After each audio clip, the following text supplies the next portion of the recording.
আজকে হঠাৎ করে আমার উইন্ডোজ কম্পিউটারে এই এররটা আসতেছে। মানে আমি অফিসটা আপডেট দেওয়া দরকার ছিল, এর জন্য আমি আগের অফিসটা আনইনস্টল করছি। এটা 2019 ছিল মাইক্রোসফট অফিস।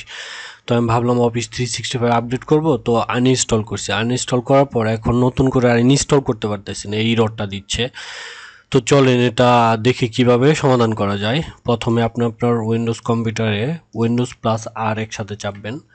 তো চাপলে এরকম একটা বার আসবে, এখানে লিখবেন রেজিডিট, REGEDIT, রেজিডিট লিখে এন্টার করবেন। এন্টার করার পর এরকম একটা রেজিস্ট্রি আসবে, তো ইয়েস করে দিবেন। ইয়েস করার পর এরকম একটা পপ আপ পাবেন, আমি একটু জুম করে দিচ্ছি।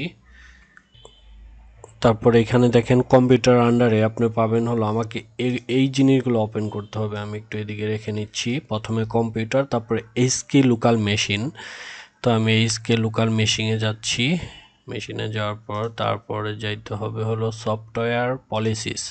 তো আমি এখান থেকে সফটওয়্যারে যাচ্ছি, তারপর আমাকে যাইতে হবে পলিসিস। তো পলিসিসে যাওয়ার পর মাইক্রোসফটে যেতে হবে। তো মাইক্রোসফটে গেলাম। মাইক্রোসফটে যাওয়ার পর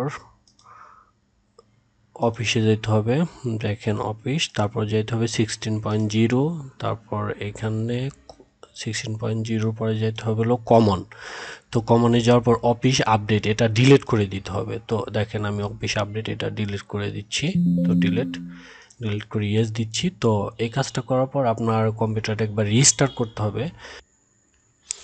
আচ্ছা, আমার কম্পিউটারে রিস্টার্ট দিয়ে চলেন এখন আবার ট্রাই করি, দেখা যাক এটা হয় কিনা। ডাউনলোডে আমার ইনস্টলার ফাইলটা আছে, তো এটা আমি ট্রাই করি রান এজ অ্যাডমিনিস্ট্রেটর মোডে। ইয়েস, দেখা যাক এখন কি হয়। আশা করি এটি কাজ করবে। এখানে একটু সময় নেবে, আমাদের অপেক্ষা করতে হবে। তো দেখেন রিস্টার্ট দেওয়ার পর আমি ইনস্টলটা শুরু করেছিলাম, ইনস্টল কিন্তু হচ্ছে। আশা করি এটা ঠিকভাবে হয়ে যাবে। তো ধন্যবাদ, ভালো থাকবেন সবাই।